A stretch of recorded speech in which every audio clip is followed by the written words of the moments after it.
Assalamualaikum warahmatullahi wabarakatuh. Teman-teman sekalian, kita ketemu lagi di rubrik budaya Sekolah Bahasa Bola Sugi. Di Sekolah Bahasa Bola Sugi kita tidak melulu berbicara tentang bahasa, tetapi juga aspek budaya yang tidak bisa dilepaskan dari bahasa itu sendiri karena keterkaitannya satu sama lain. Nah, untuk rubrik budaya kali ini kami akan membahas satu topik khusus yang berhubungan dengan bulan Ramadan. Teman-teman yang muslim tentu sangat bergembira karena bulan Ramadan sudah datang ya. Sudah menghampiri kita lagi, kita bisa melaksanakan ibadah puasa walaupun mungkin tidak seperti Ramadan sebelumnya karena adanya pandemi COVID-19 atau virus corona, sehingga kita akan terbatas dalam menjalankan beberapa kegiatan di bulan Ramadan ini seperti tarawih, buka puasa bersama dan seterusnya. Ya, kita tidak punya pilihan lain karena memang pandemi ini adalah sesuatu yang meniscayakan kita untuk menjalani Ramadan dengan cara yang berbeda daripada waktu-waktu sebelumnya. Nah, teman-teman sekalian, ada banyak hal menarik di bumi Nusantara ini yang umat muslim Indonesia lakukan dalam menyambut datangnya bulan Ramadan. Di tempat teman-teman sekalian pasti ada cara yang sudah dilakukan secara turun-temurun. Nah, saya akan berbagi tentang sebuah tradisi yang berkembang khususnya ini dalam masyarakat Sulawesi Selatan. Kalau orang Makassar menyebutnya sebagai baca doang, seperti itu, baca doang. Di kampung saya di Bulukumba orang-orang menyebutnya sebagai baca doang. Nah, di sini orang akan melakukan semacam ritual dalam menyambut datangnya bulan Ramadan tersebut. Nah, ini ada potongan video yang bisa teman-teman saksikan, kira-kira seperti ini.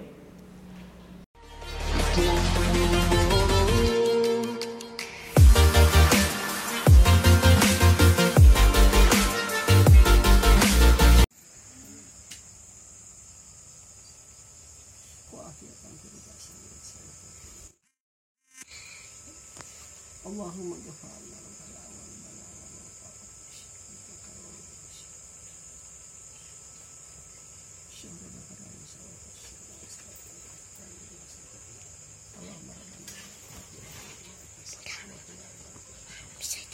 Subhana rabbika rabbil izzati amma yasifun wa salamun alal mursalin alhamdulillah. La haula wala quwata illa billah. Hey.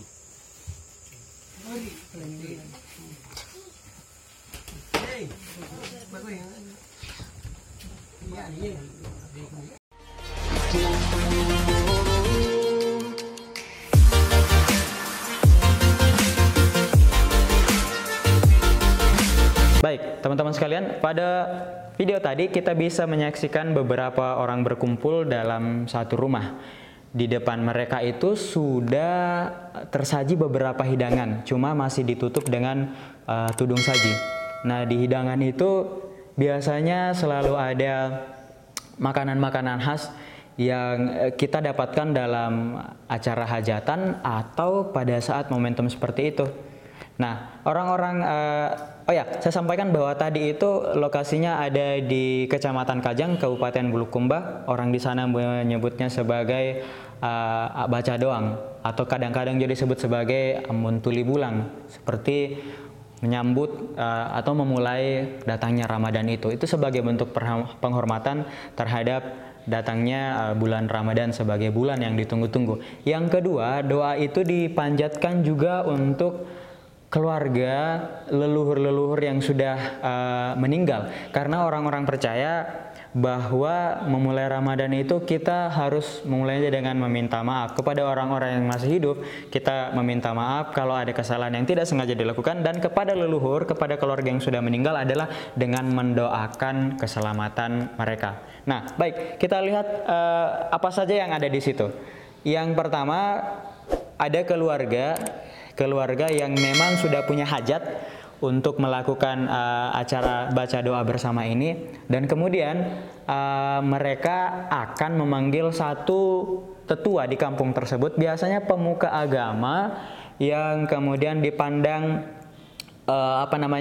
memiliki ilmu agama, bijaksana, dan kemudian bisa memimpin doa tersebut. Orang-orang kadang-kadang memanggil mereka sebagai tungguru. Menurut saya ini dari kata tuan guru. Kemudian itu cara mereka memanggil orang-orang cendekia seperti itu. Nah, ada bapak yang memejamkan mata kemudian memanjatkan doa secara lirih. Nah, itulah pemuka agama tersebut yang kemudian dipanggil. Jadi biasanya ini dilakukan oleh setiap keluarga, teman-teman. Contoh ini ada di dusun saya.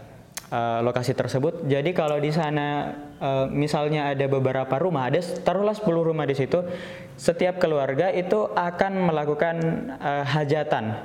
Biasanya pada malam sebelum datangnya bulan Ramadan. Artinya kalau besok orang sudah mulai bangun untuk sahur, maka malamnya itu mereka melakukan ritual itu malamnya. Nah, pemuka agama tadi ini, atau Pak Imam tadi ini itu harus pindah dari satu rumah ke rumah yang lain. Jadi dia akan menghadiri rumah itu berdasarkan orang-orang yang datang mengundangnya, siapa yang lebih dulu. Atau kadang-kadang juga bisa negosiasi begini, kalau ada rumah yang sudah berjejer, itu akan diikuti dari mana yang paling jauh, terus semakin mundur seperti itu. Waktu saya kecil saya selalu ikut karena ada banyak makanan di situ. Dan kita harus makan sedikit, karena kalau terlalu makan banyak di satu rumah, di rumah lain masih ada hidangan, dan biasanya enak semua seperti itu. Nah, kemudian di situ akan ada ritual membakar kemenyan atau dupa. Jadi biasanya disiapkan bara untuk itu. Di sini saya tidak akan membahas lebih jauh tentang persepsi keagamaan ya. Mungkin teman-teman ada yang akan mengomentari bahwa ini bid'ah, bahkan ini musyrik dan ini syirik dan segala macam. Teman-teman kita tidak sedang berbicara pada persoalan itu. Saya mencoba netral di sini karena itu bukan ranah kami dan ranah saya juga untuk mengomentari hal tersebut. Yang kami sampaikan adalah bahwa inilah hal-hal yang berkembang dalam masyarakat. Begitu. Jadi walaupun misalnya orang sudah menganut Islam, masih ada beberapa kegiatan itu yang tidak bisa dilepaskan dari pengaruh adat istiadat setempat. Terlepas dari beberapa orang, beberapa kalangan dan teman-teman sendiri yang mau mengatakan bahwa ini keliru dan segala macam, itu perspektif dan hak teman-teman. Tapi itu yang biasanya ada. Nah, kemudian doa-doa yang dipanjatkan itu adalah doa-doa keselamatan, kemurahan rezeki, dan kemudian dijauhkan dari bala bencana, wabah, dan seterusnya.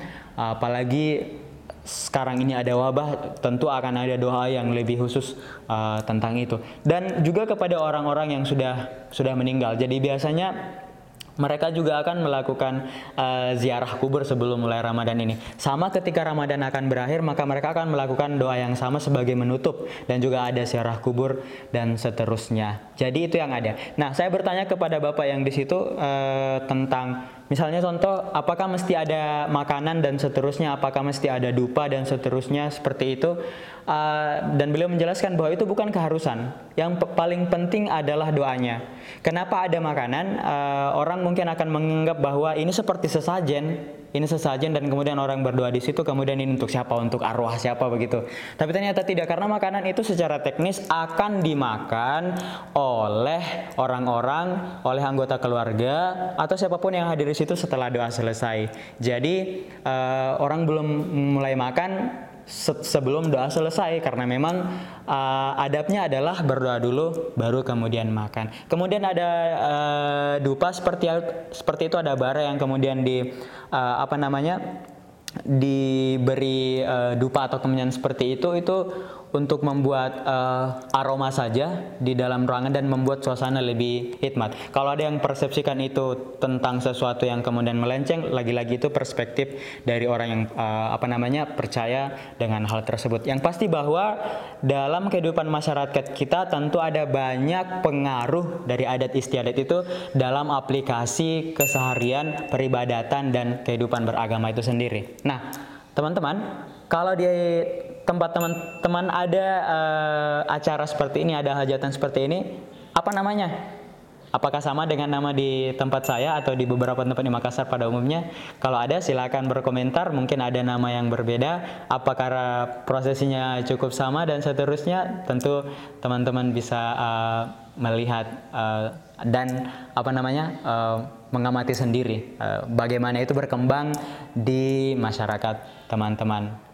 Baik, itu saja untuk informasi budaya yang berkaitan dengan bulan Ramadan. Terima kasih untuk teman-teman yang sudah menyaksikan dan selamat menjalankan ibadah puasa Ramadan. Tetap bersemangat walaupun Ramadan sebelumnya Ramadan kali ini akan berbeda dan mungkin terasa sedikit hambar daripada Ramadan sebelumnya, tapi kita tetap menjalankan ibadah ini secara khusyuk dengan segala keterbatasan.